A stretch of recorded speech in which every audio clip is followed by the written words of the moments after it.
Oh, she's so beautiful. It is my turn tonight. The Federal General Hospital was a large, sprawling institution that served the public around the clock. By day, it was a place of healing, hope, and puzzle. But at night, it was something else entirely. The building, once filled with chatter and the home of medical missionaries, now carried only heavy silence. In the early hours of the morning, the hospital felt less like a medical institution and more like an ancient tomb. It carried the stories of countless souls who had passed through its doors. For Musa and E, both cleaners on the night shift, the hospital was both a workplace and a place of fascination. They worked long hours sweeping and mopping the white hallways, pushing carts through the maze of wards and treatment rooms. But it wasn't the cleaning that intrigued them, it was the forbidden territory that beckoned. That territory was the morgue. Their friend Benga, the mortician, had made the morgue his domain. A man of mystery and dark humor, he had a fascination with death that bordered on obsession. He would often tell Musa and E stories about the bodies he worked with, and though the stories were macabre, they couldn't help but be intrigued. So every night, after finishing their rounds, they would sneak into the morgue, drawn by their shared curiosity. One evening, as they approached the morgue, Benga was waiting for them. He had a wide grin on his face, a gleam in his eyes. "You won't believe who's on the table tonight," he said, his voice filled with excitement. Musa raised an eyebrow. "Another politician? A big-time pastor?" Benga chuckled. "Bigger. Way bigger."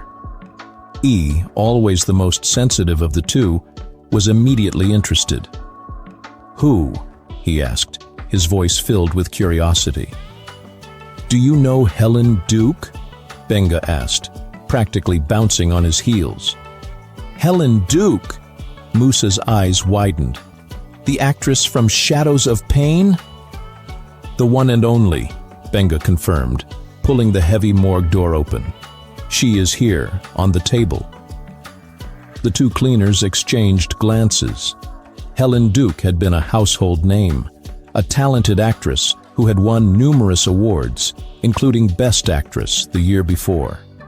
She had been at the peak of her career when tragedy struck, a car crash that had taken her life just a day before. Musa and E followed Benga inside the morgue. It smelled faintly of antiseptic, the cold, sterile air making their breath visible as they stepped closer to the table. There she was, a face covered with a pristine white sheet.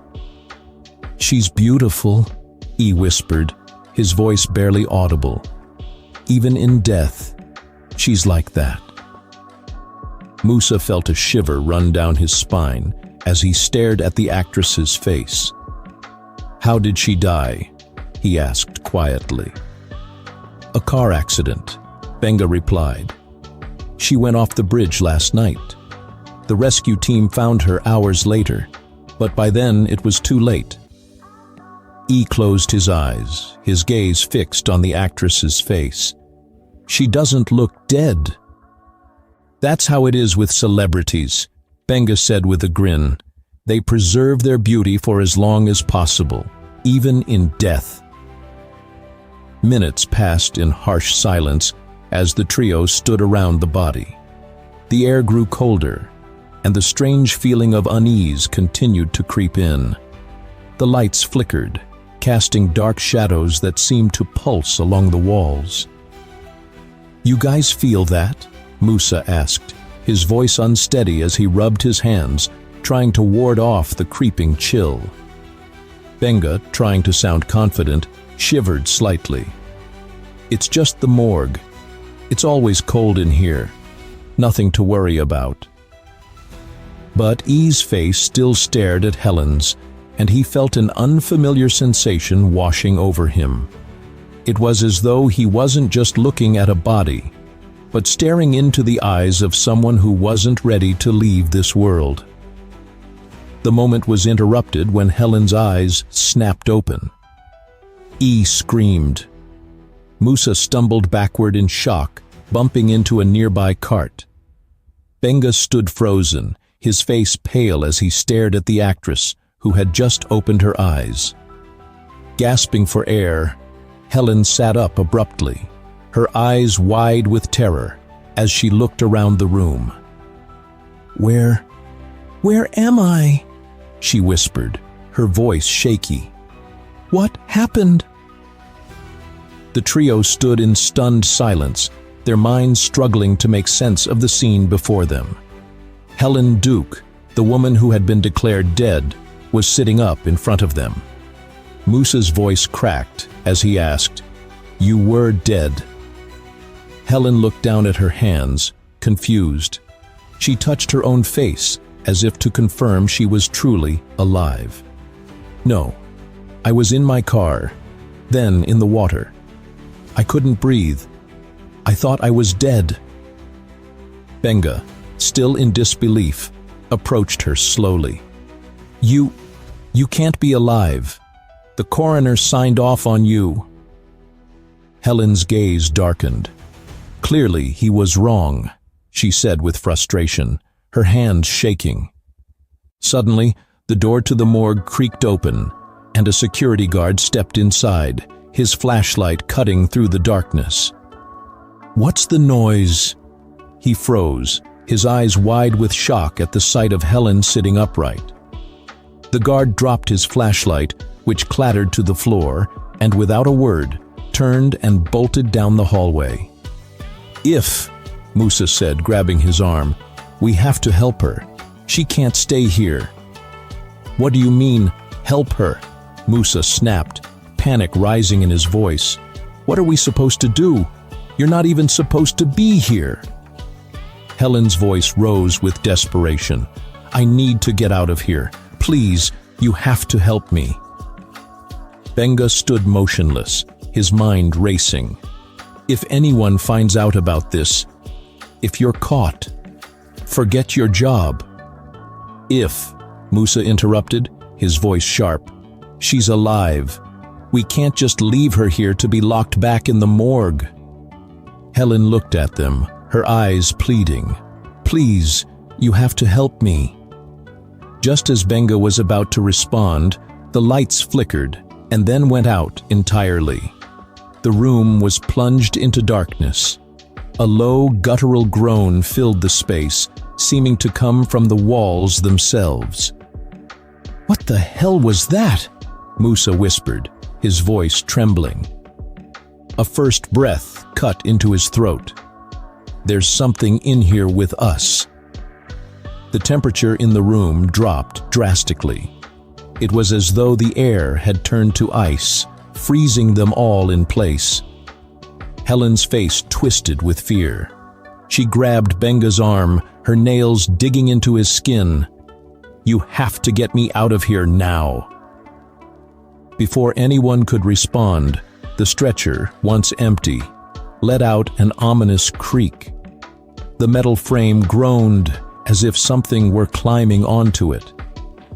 Musa glanced at the others, his mind racing with terror. "Something's here, something that wasn't here before." A voice shook. "What do we do?" "Stay close," Benga whispered, his heart pounding. "We need to get out of here before whatever's in here gets to us." Helen, her face pale, looked around. "It followed me. I don't know what it is, but it's here with me now." They could hear faint scratching sounds, like claws scraping against metal, coming from the corner of the room.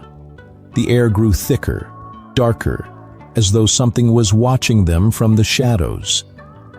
Benga reached for the door, but it wouldn't budge. The handle jiggled in his hand, but the door remained locked. Panic set in. "Something's blocking the door," Benga said, fear creeping into his voice. The morgue door refused to budge, no matter how hard Benga yanked at it.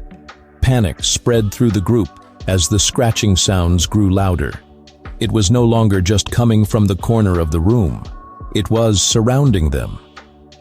E clutched his arms tightly. What's happening? Why won't the door open? Helen's voice was shaking as she replied, It's not locked.